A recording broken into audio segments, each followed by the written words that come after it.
Hi class, I'm going to work through these 8 problems here for your first homework assignment.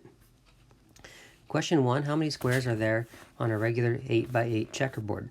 Well, you could see that there are 8 squares, 8 rows, and 8 columns, and so you could do a simple 8 times 8, right, or get 64,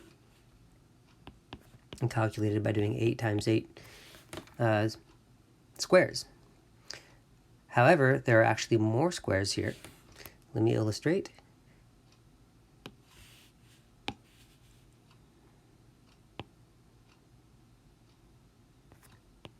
Look at this 2x2 square right here. Isn't there a square right there as well? In fact, how many of these are there? Well,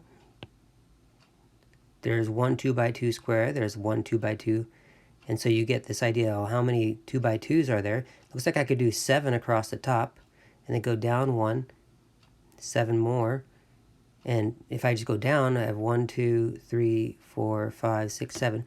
So it looks like doing 2x2s, there are a total of 7 by 7 2x2s. And it doesn't stop there, does it?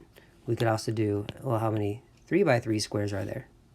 There's 1, 2, 3, 4, 5, 6 across the top row. But if I go down to there, there's another one. 2, 3, 4, 5, 6. And I can go down and make 6 different 3x3s. And you start to pick up on a pattern. For the 3x3s, we have a 6x6, or 36. So these are 1 by 1, 2 by 2, 3 by 3. The 4 by 4s, there should be 5 by 5, 5 times 5, or 25 such. Then we can have 4 times 4, 3 by 3s. That's going to give us 16 more. We have 3 by 3, the 2 by 2s. Oh, I'm counting the wrong direction here. Those are getting bigger. The 5 by 5s, the 6 by 6s, there should be 9 of them. The 7 by 7s, there should be 4 of them. And then, of course, there's the large one, the 8 by 8, if you will. There's only one of them. And you add these up, I believe you get 204 total squares are possible here. The second question, place the digits 1, 2, 3, 4, and 5 in the boxes below so that the sums across and down are the same. Can you find a second solution? Well, knowing that if you just put like A, B, C, D, E here, knowing that you want B plus C plus D, which is the sum of these entries, to be equal to the sum of those entries, which is A plus C plus E, and since the A's in each one have to be the same, or sorry, the C's, because that's the one that's in the middle, you really can just conclude that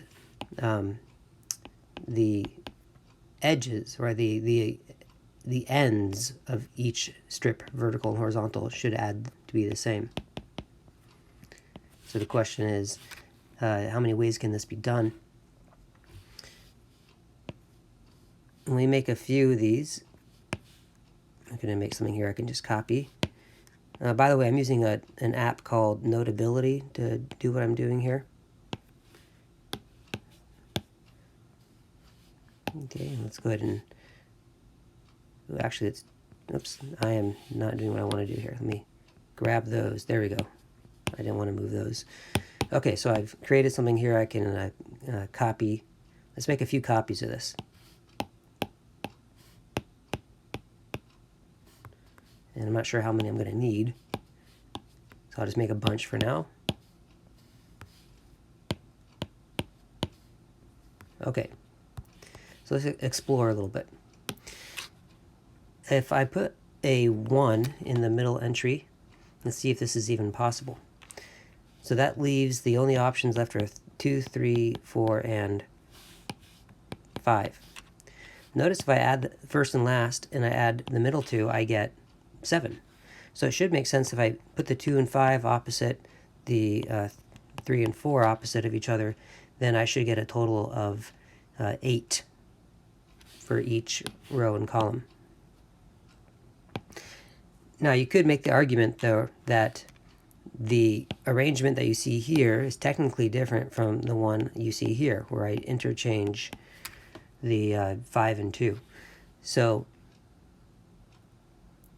might you argue that this is one solution and this is a second solution?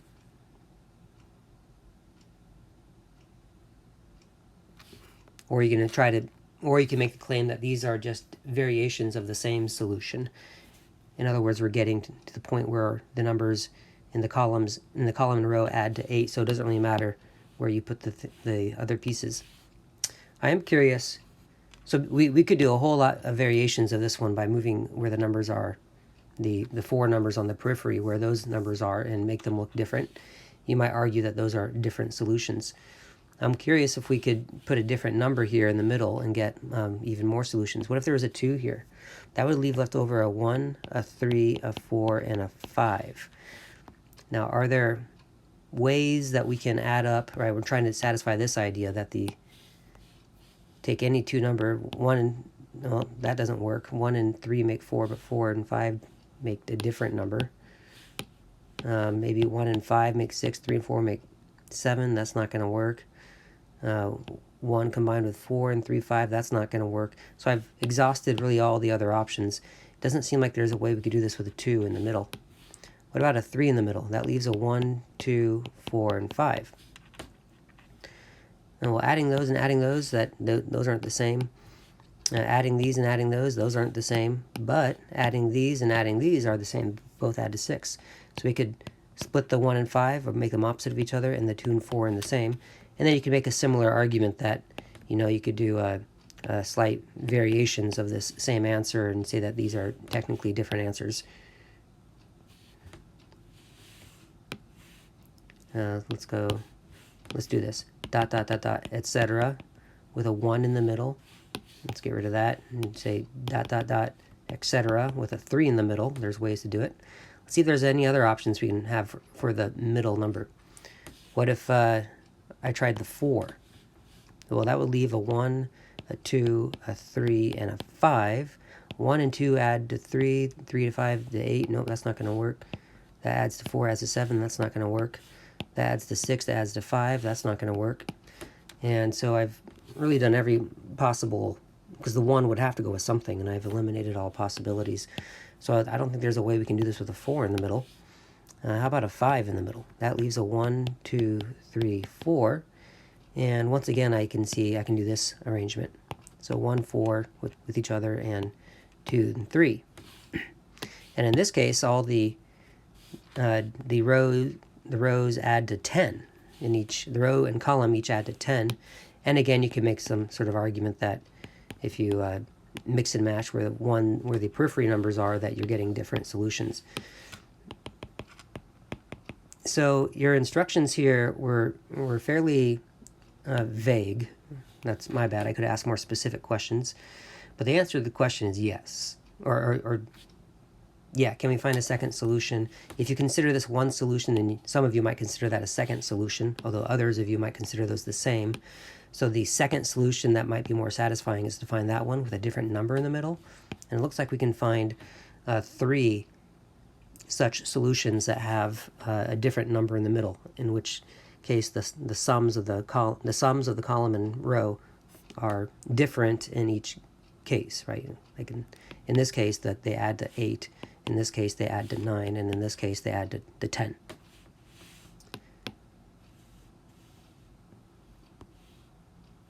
Okay, let's go to the next one, number 3. You have 3 darts to throw at this dartboard. The center is worth 10 points, the middle ring is worth 5 points, and the outer ring is worth 1 point. So one way is we could draw a whole bunch of dartboards and just try to draw all the different possible ways we could do this. Or we can make a table out of this too. I think maybe that would be a good approach. So we would say, let's do the center and then the middle ring. By middle ring, I mean, right, this stuff, the donut in the middle. When I call it the middle ring, we're talking about not the dead center, but a ring. And then the outer, right? And if we were to make some sort of table and we just figure out, okay, we got 3 darts that have to, and sorry for the typo there, that's not how you spell throw, but we have 3 darts here, and let's say all of them went to the center. That's one possibility, so 0 there, 0 there. Let's say only 2 went to the center.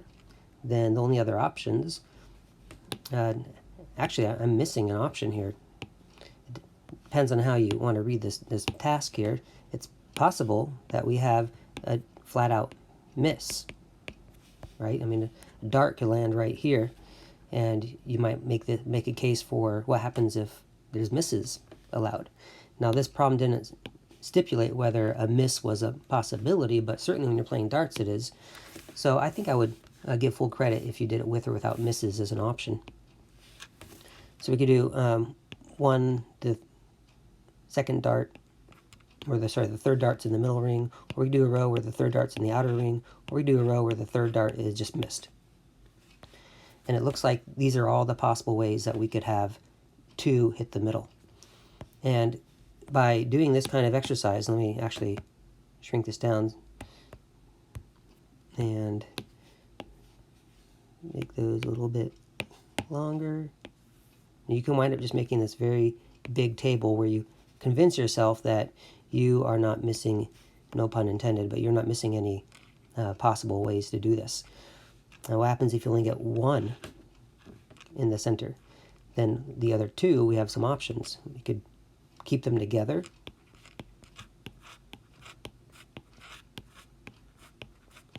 Right? And there's the only ways we could keep the other 2 darts together, or we could keep them separate. So in other words, we're going to try to figure out how many ways I can get 1 0 involved. And just notice where the this 0 is just taking various locations. And it looks like these are the only ways that we can get 1 bullseye, and then the other 2 darts are either together in these cases, or they are separate in these cases. And then the last way we can do this is if none of them are in the center. So the remaining 3 could be together.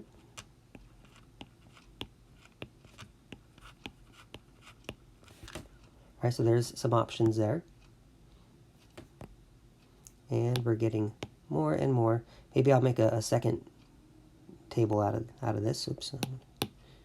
Do this. But you get where this is going. Right now I'm just taking an approach of a systematic elimination or consideration of all possible cases here. Let's just copy that. Do some erasing.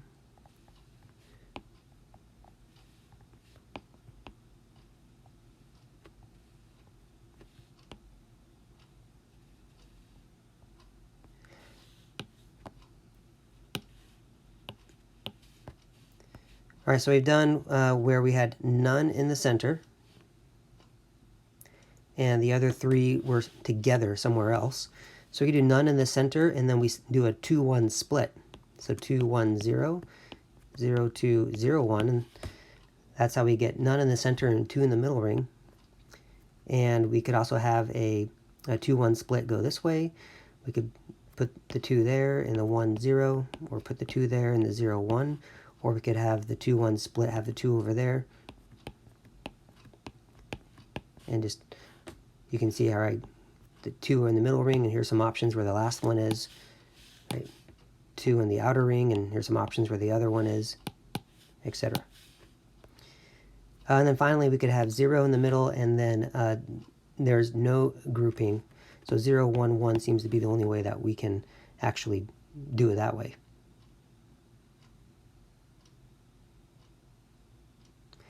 And then you want to ask yourself, have I considered all possible cases? And it seems like we did this fairly systematically, that I feel convinced that we have exhausted all the possible cases. And what was the question here? How many different possible total scores could a person get with 3 darts? Well, I just have to count the rows, because each of these rows would represent a different total score. Or the question is, would they? This is a good question because you get 10 points for the middle, the dead center, 5 points for the middle ring. So then we would maybe want to add to these tables that we just made a column that says total points.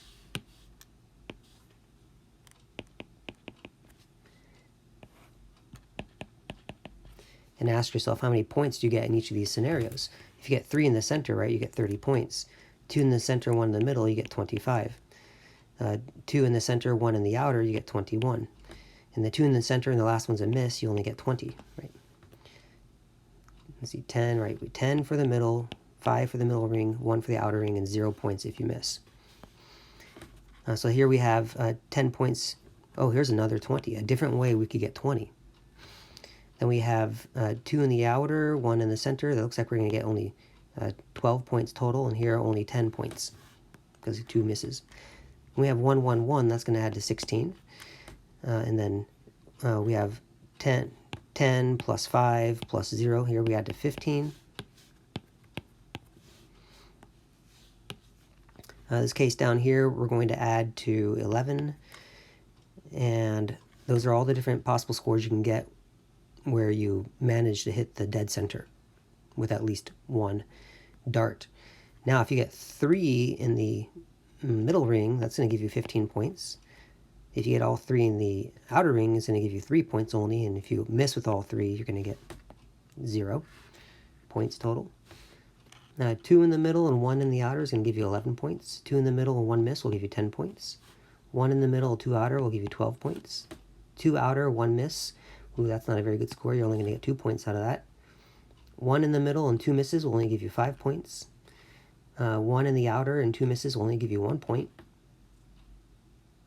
And 1, 1, 1, a middle ring, an outer, and a miss will give you 6 points. And I leave you to double check this. I'm just working through this very quickly. I think I did my math right. And then this said, how many different possible total scores could a person get with 3 darts? Well, here we go. Let's start. 0 is a possibility. Check. 1 is a possibility. Check. Is 2 a possibility? Yes. Is 3 a possibility? Yes. Is 4 a possibility? No. It's no way you can get 4 points out of this. Is it possible to get 5 points? Yes. Possible to get 6? Yes. 7, 8, and 9 are not possible. 10. How many 10s are on that list? 2 different ways you can get 10. And then I see an 11. A couple ways to get 11. And I see a couple ways to get 12. 13 didn't seem to be a possible score, or 14. How about 15? A couple ways to get 15. One way there I see to get 16. The next ones are going to be a couple ways to get 20. One way to get 21. One way to get 25. And one way to get your max score 30. It seems like we've covered every possible scenario here, and so we say how many different scores are possible. Well, let's add these up. Let's see, 1, 2, 3, 4, 5, 6, 7, 8, 9, 10. 1, 2, 3, 4, 5. Looks like 15 total scores are possible. And that was me assuming that a miss was a possibility with the dart. If you take that out, you're going to have a smaller number of possibilities here. The top 5 sports cars or spots in a car race were Toyota, Hyundai, Kia, Nissan, and Dodge. Okay, and given the following information, can you determine... Right, so we have different placements according to by seconds here. So I'm going to do a little table that's going to be divided in half and then in halves. Half and half, just try to make it look even. These represent, this is a timeline where these are seconds that go by, just so I can start positioning. And I'm going to use a manipulative. I'm going to use a digital manipulative for each of these cars. I'm going to have an H. That will be for the Hyundai. There's going to be a Toyota, which will be the T, a Kia, a Nissan, and a Dodge. And then I should be able to just move these around and place them on my timeline. Let me get those up there. Let me move my timeline down a little bit. And then you could do this with, if you're teaching some kids to do this, maybe you could do it with some cutout paper, little cars that they could position and have fun with some things that you can actually hold. All right, so the Toyota finished 7 seconds before the Kia. So let's just throw the Kia somewhere on this timeline and then go back 7 seconds. Right, so 1, 2, 3, 4, 5, 6, 7, and put our Toyota there. Okay, the Hyundai finished 6 seconds after the Nissan. Okay, so we can at least position the Nissan somewhere and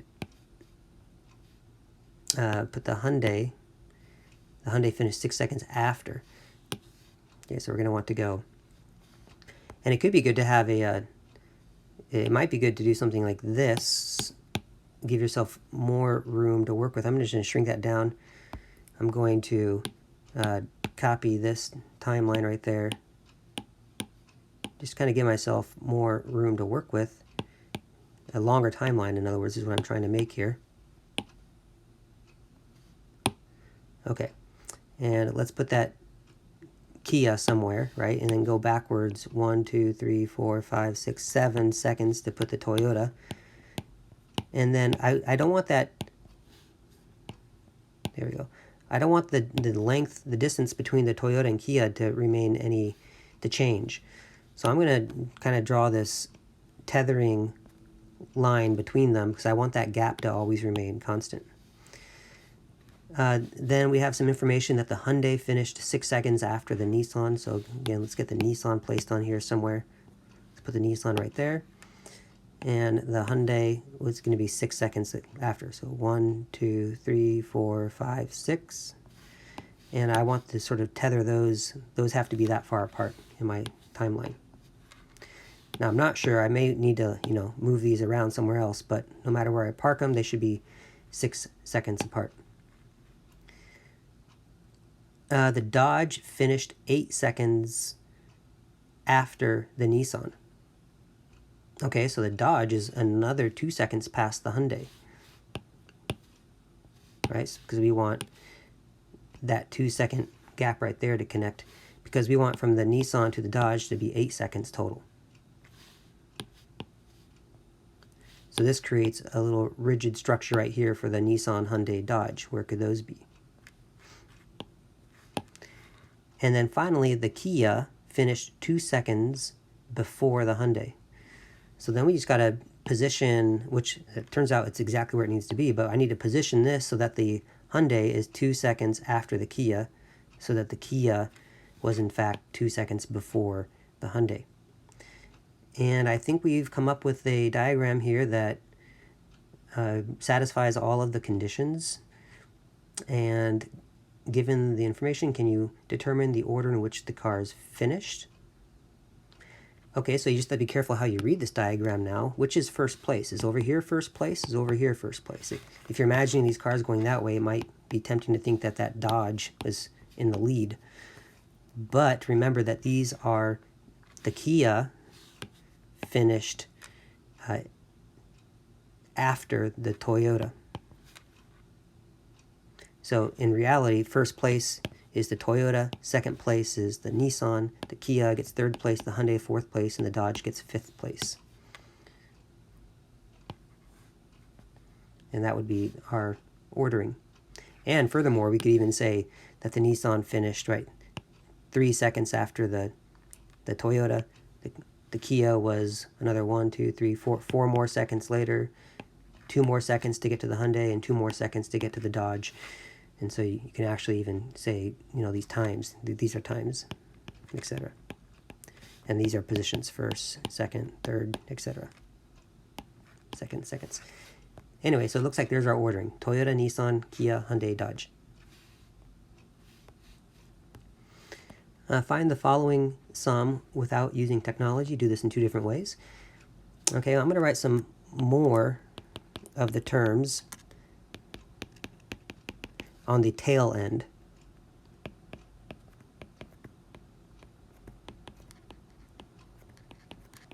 So I want you to notice a pattern if you just simply rearrange how you add these up. If you were to add the first and the last, you would get 101 total. If you add the second and second to last, you would also get 101. Third and third to last would also give you 101. Right? Fourth and fourth to last would also give you 101. And you recognize that, oh wait, we just got a whole bunch of 101s. When you pair them off this way, the question is, how many pairs are there? Well, in this list of numbers, there's 100 obvious numbers. Well, hopefully it's obvious that there's 100 numbers in this list, and so when you pair them, you should have only 50 pairs.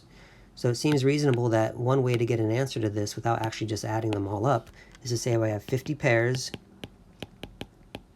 and we're going to multiply that by a value of 101 per pair.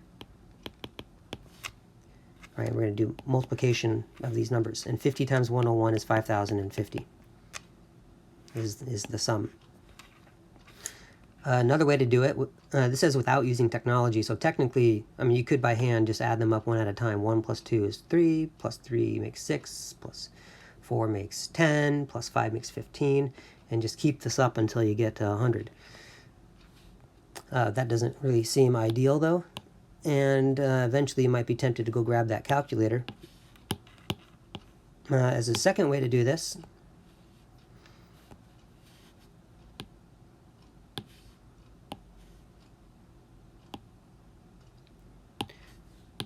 let me just do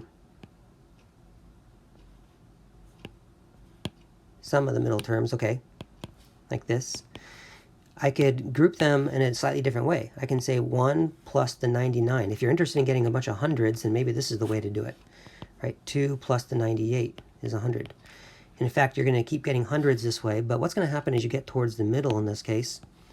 In the case up here, we would definitely get to the point where you're adding the, let's see, the 50th number is 50, and then the very next number, this would have been the final pairing, giving you that final 101, because these paired off perfectly. There was an even number of numbers, hence a perfect number of pairs. But here, the way I'm pairing them is going to leave an odd man out, because we're going to get down towards the middle where we're going to have a 49 and a 50 and a 51. And sure enough, the 49 and the 51 will make another 100. And we still have this 50 and this 100 that weren't included in this process. So if you have 100 numbers to begin with, and you take away the 50 and the 100 and pair the rest in this way, then you've gone down to 98 numbers, or 49 pairs. So we now have 49 pairs of numbers. Each pair adds to 100, but then we still have that extra 100 and that extra 50 that need to be added to this.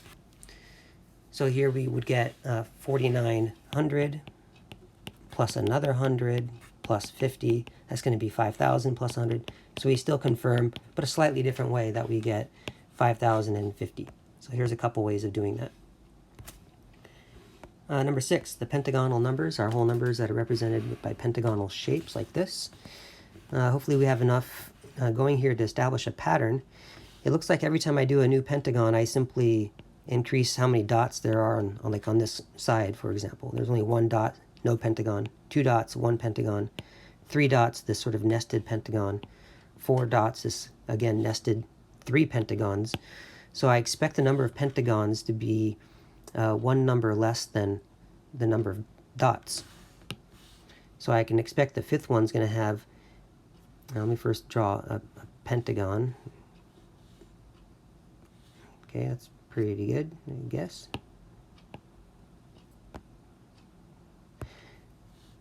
Okay, and then we can expect there to be a total of 5 dots along here. So there's going to be 1 in the middle, 1 on the end, 1 on the end, that's 3, and then split those in half, 4 and 5.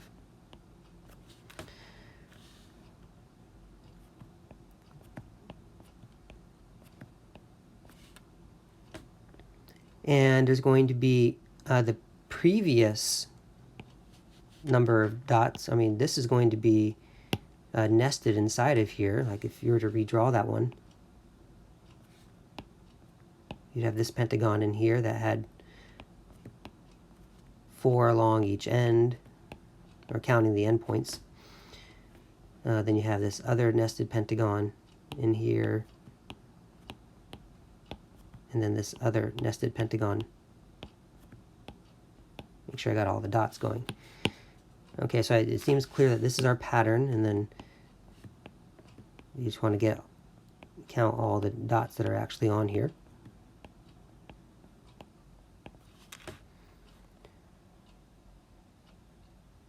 Or we can count the dots as we go too and see if we can see a pattern. So we have the first iteration, the second iteration, third iteration, fourth iteration, and fifth iteration. And in the first iteration, there was only one dot. So we'll call this the pentagon, and this the number of dots. When there was 2, we had 5 dots. And then here we had the 5 dots repeated, and then we had 3, 3, and then 1 more. So we had 5 plus 3 plus 3 plus 1. That gives us a total of 12 dots in the third iteration. The fourth one's going to have the pattern's going to be the previous answer, because they're all right there, plus an extra 4, 4, and a number that's 2 less than 4. So plus 4 plus 4 plus a number that's 2 less than 4. That's going to give us a total of 22. And in this case, in the case we're after, how many dots, right, are in this next shape? It's going to be the previous answer, because all these dots right there have already been counted once. Okay, so we know we're going to get 22 dots to begin with, plus, and then the pattern I'm picking up on here is there's 5 there, and then 2 less than 5. So plus 5, plus 3, which is 2 less than 5. So that gives us, let's see, 13 plus 22, we have 35 dots. And it's always an interesting question, is there a pattern here that you can pick up other than just counting dots? Like a pattern of addition, looks like we add 4, we add 7, we add 10, we add 13. Does there seem to be a clear pattern in how many dots get added each time? Looks like the increase goes up itself by plus 3, plus 3, plus 3, right? If you look at the increases themselves, you see a constant. So I'm guessing that the next increase would be plus a 16 dots, because we'll have the previous 35 dots plus a 6, plus a number that's 2 less than 6, and we get a 4 there, and sure enough, we are adding 16 to the prior amount. So those are just some initial patterns that I'm starting to pick up on here as we find the number of dots in more and more iterations of this pentagonal series.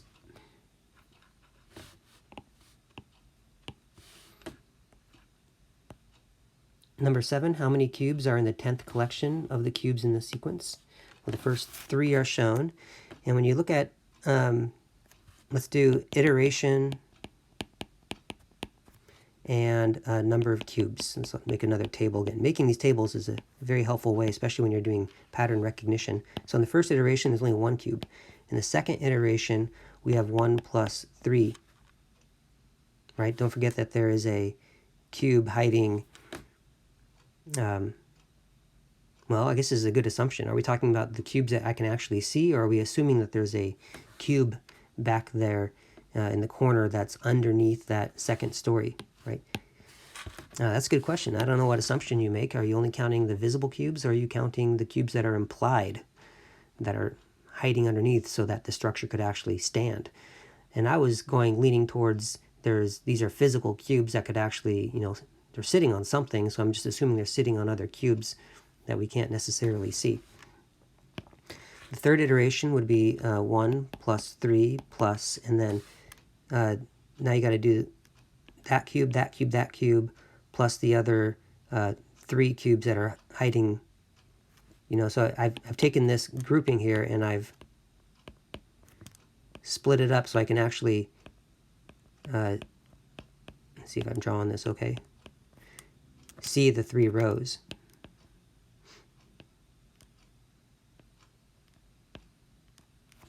I think you get the idea of what I'm trying to draw here.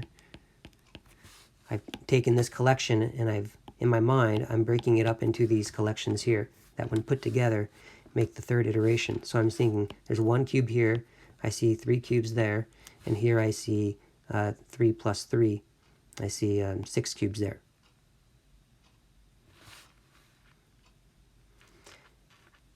Okay, so again, looking for patterns. In the fourth one, there should be the same answer we had before. The question is, how many more cubes are there on the behind that? Well, it should be this number here plus 4. So a 10 is what I'm trying to say there.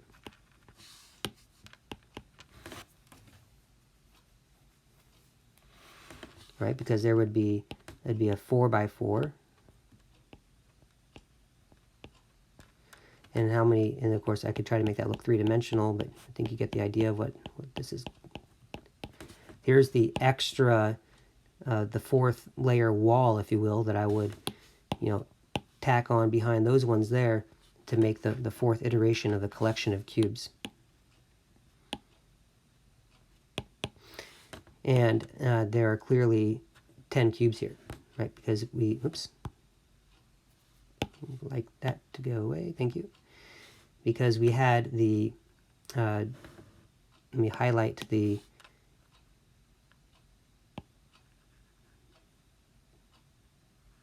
6 right there, we're already, those matched these 6 here. But then we simply tacked on 1, 2, 3, 4 more. Right, so notice this pattern, right? This is adding 2, adding 2, adding 3, right? Adding 2, adding 3, adding 4. So the pattern from picking up on is the 5th iteration. We have to go until the 10th. So maybe I should make this a little bit smaller just to make sure we can, get there.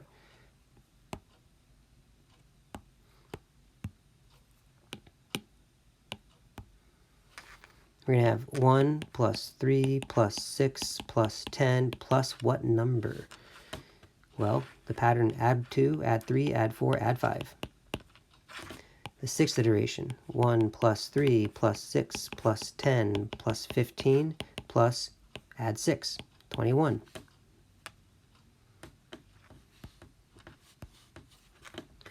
The 7th iteration, 1 plus 3 plus 6 plus 10 plus 15 plus 21 plus what number? Add 7. Notice the number that I'm adding here at as my final matches the iteration always, right? 6, 6, 5, 5, right? Other patterns you can pick up on.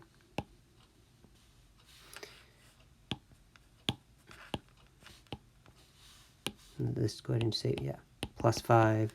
Here's a plus 6. I don't know why I erased that. I'm going to put it right back. For the next one, I'm just going to copy, paste. Copy, paste. This is going to be the 8th iteration. And to go from here to here, we're going to add an 8 to that 28 and get a 34.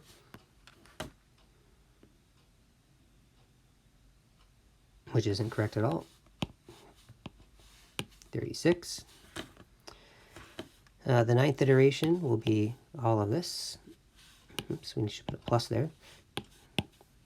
All of this, copy, paste. Add 9 to 36, we get 45. And then finally, the 10th collection will be all of this, all of that. Copy, paste. I forgot to put a plus sign right there again. Plus sign, and then add 10 to that. So add to this 55. And then add those numbers up, and that will be how many cubes are in the 10th iteration of this pattern.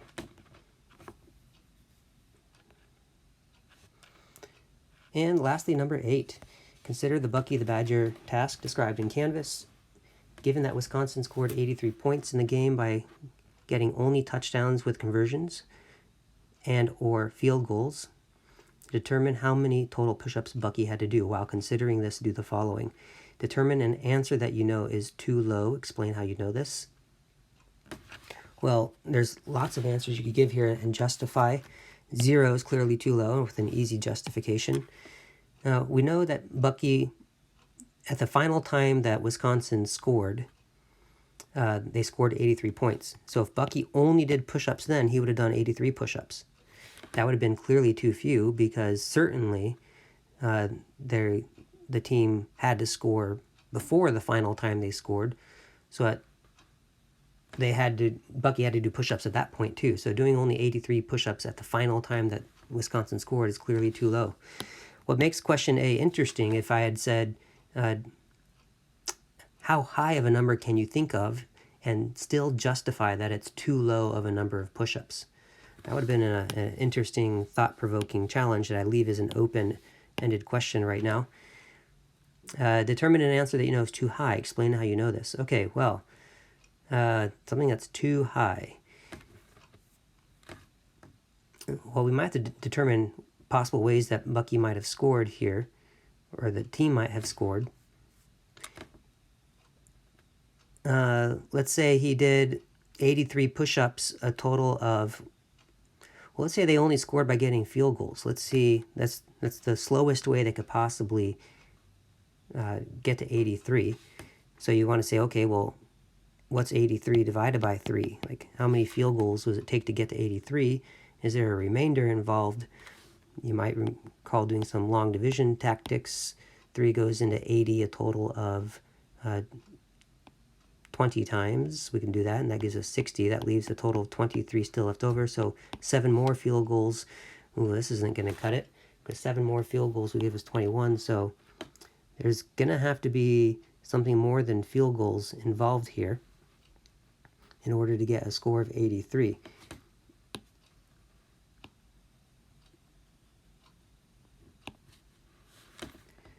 Well, let's say that the team scored 1 point at a time only. So they scored 1, and then they scored another 1, and then so the total score was 2. Then they scored another point. The total score was 3. And so Bucky is just adding up all these numbers and getting up to 83. Now, of course, this is not how football scoring happens. You don't just get 1 point at a time. But let's assume that you did, and that Bucky actually did 83 push-ups every single time. This would be clearly too much. Like, if he did 83 times 83, this would be a large number, and this would be too many push-ups, because he certainly wouldn't be doing 83 push-ups every time, because his total score wouldn't be 83. And assuming he scored 1 point at a time, that's about as many times as you're going to force this poor mascot to do push-ups, is to make him do push-ups for every single point increment. So 83 times 83 would definitely be too high of an answer. What would make question B even more interesting would be to ask, how low of a number can you come up with and still justify that that number is too high? And that is a fascinating question to think about. But this particular homework task didn't ask us to go that deeply into this. Find and justify 2 different answers. Okay, so we just got to come up with some way that we got 83 points. Now let's do it the most efficient way, with as many touchdowns as possible. So if we start doing touchdowns only, then let's keep track of what the score is as you get more touchdowns. So the first time you get a touchdown, score is 7, then 14, then 21, then 28, then 35, then 42, then 49, then 56, and then we get to 63. A lot of touchdowns are happening here, and then we get to 70 would be their score. Oops, I'm having trouble erasing. There we go. Then we get to 77, and now we're saying, okay, 1 more would put us at 84, but they only got 83 points. Oh, well, this is convenient, because we could get field goal after field goal, so 2 field goals last. So I'm going to put, these are all touchdowns up to here, but then you get a field goal to get it to 80, and then 1 more field goal to get it to 83. So this is one possible way to get to 83. Right. All touchdowns till there, and then 2 field goals. So let's do this. These are field goals, and up here these are all touchdowns. Now every time that, if you score this way, right, every time that Bucky would have to do a certain number of, he has to do 7 push-ups, and then he'd have to do 14 push-ups, then he'd have to do 21 push-ups. So you really just have to add all these numbers up, and you get the total number of push-ups. I'm going to actually use some technology here to speed this up. I'm going to put in I'm using Excel to do this, put in a 7 right there. And then I'm going to say that this next cell is equal to the cell above, plus 7. And you can use any technology you want, of course, to do this. I'm going to copy that cell and then paste in a bunch here. Copy. Now there we go, paste. And that got us up to 77, and then let's go ahead and clear these ones out. Then the next time he scored, we're saying that he got 80. It's not 8p, but 80. And then finally, the last time he scored was 83. If you're not familiar with working with worksheets, don't worry about it. Oops, there we go, 83. Something's not right here. Oh, there's a comma there, 83. There we go. So there's a list of all his scores, and now I'm going to just add these things up. Equal the sum of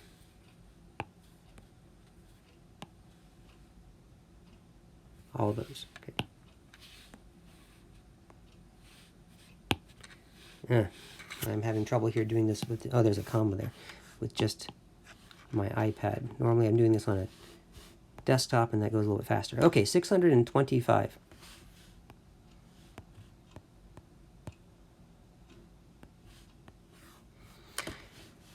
And that was getting all touchdowns until the last two scores were field goals. So I'm curious what would happen if we actually had Bucky start with field goals and then get touchdowns to finish. So what if he got 3 points,